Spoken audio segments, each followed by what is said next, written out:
Who knew that flocked pine trees and fresh snowfall could be so embarrassing and so dangerous? It was a beautiful snowy day in January about a year ago when me and my father were up in Minocqua, Wisconsin, celebrating our yearly tradition of snowmobiling in an effort to try and enjoy the winters instead of hate them.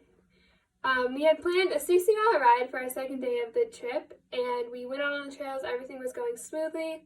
My dad had warned me that because of the fresh snowfall, it was a little bit slippery, so we needed to go a little bit slower than normal.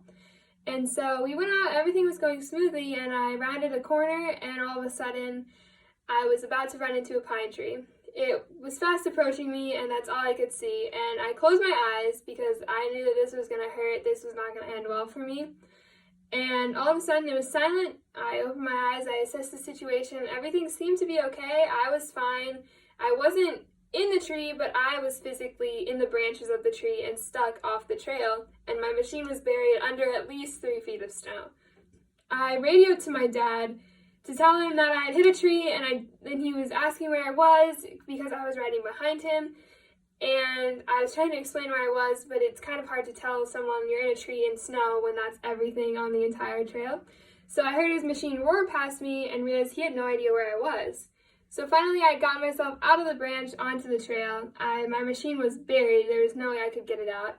And I was freaking out because my dad couldn't find me. I thought I was all alone and I was going to have to go walk and find him. Thankfully, another machine rounded the corner, same colors as his, and I thought it was his. And I immediately started crying hysterically and rambling. All the adrenaline and the emotion of the impact had hit me in that moment, and I was freaking out, having a mental breakdown. And this guy lifted his helmet, and I realized that it was not my father.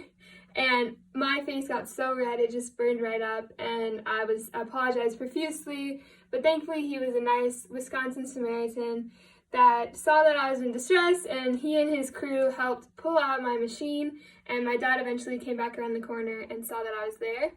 And for the rest of the ride, everything was fine. My machine was fine, not a single dent on it. But there was pine needles that covered every crack and crevice from the tree, and they would periodically just hit me in the face, and so I was always reminded of that tree. And now every time I look at fresh snowfall or flocked pine trees, I am immediately embarrassed.